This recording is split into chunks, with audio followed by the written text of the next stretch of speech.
સુરતના અડાજણ સ્થિત શ્રી સ્વામિનારાયણ એચવી વિદ્યાલયમાં અનેકવિધ કાર્યક્રમો સાથે શ્રી કૃષ્ણ મહોત્સવની ઉજવણી કરવામાં આવી રહી છે।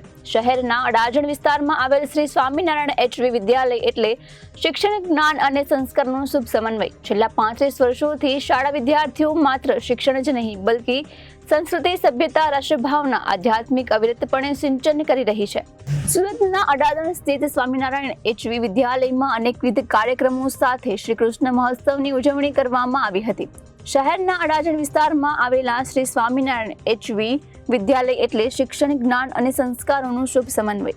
છેલ્લા 35 વર્ષોથી શાળા વિદ્યાર્થીઓ માત્ર શિક્ષણ જ બલ્કि સંસ્કૃતિ, સભ્યતા, રાષ્ટ્રભાવના, આધ્યાત્મિક અવિરત સિંચન કરી રહી છે।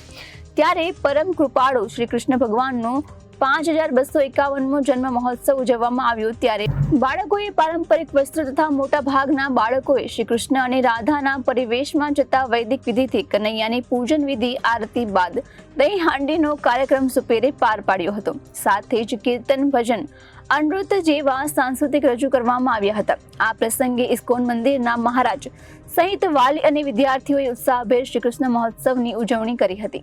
દિનેશભાઈ ગોંડલિયા, શ્રી સ્વામિનારાયણ એચવી વિદ્યાલય, સ્વામિનારાયણ એકેડેમી, અડાજણ, સુરત। આજે શાળામાં શું કાર્યક્રમ રાખ્યો, કોણ મુખ્ય મહેમાન તરીકે આવેલું હતું અને બીજું શું પ્રવૃત્તિ થઈ? આજે કૃષ્ણ જન્મોત્સવ સોમવારે છે, એના નિમિત્તે અને સુરત નગરી જેના નામથી ઓળખાય છે વીર નર્મદ, એમનો પણ જન્મદિવસ હોય તો એમની પણ જન્મદિવસ નિમિત્તે ખૂબ બાળકોએ એના સ્મરણોને પણ યાદ કરી અને કૃષ્ણના સ્મરણોને પણ યાદ કરી અને બાળકોએ ખૂબ ધામધૂમ અને આનંદથી આ કાર્યક્રમ આજે ઉજવ્યો હતો। કૃષ્ણમય વાતાવરણ આખું સ્કૂલમાં બની ગયું, એવું તમે અનુભવ્યું અને બાળકોએ શું કહ્યું? સૌથી પહેલા તો નર્મદની નગરી છે એટલે બહુ આનંદની નગરી છે, એટલે કૃષ્ણના જન્મોત્સવની ઉજવણી થતી હોય એટલે એક બાળકના હૃદયમાં જાણે કે કૃષ્ણ પધાર્યા હોય અને એક બાળક થનગનાટથી અમારા મ્યુઝિકના તાલે બધાએ બહુ નાચગાન સાથે અને કૃષ્ણનો બહુ ખૂબ ધામધૂમથી દરેક બાળકોએ, દરેક શિક્ષકોએ અને અમારા ઘણા બધા વાલીઓએ પણ આજે મહોત્સવ માણ્યો।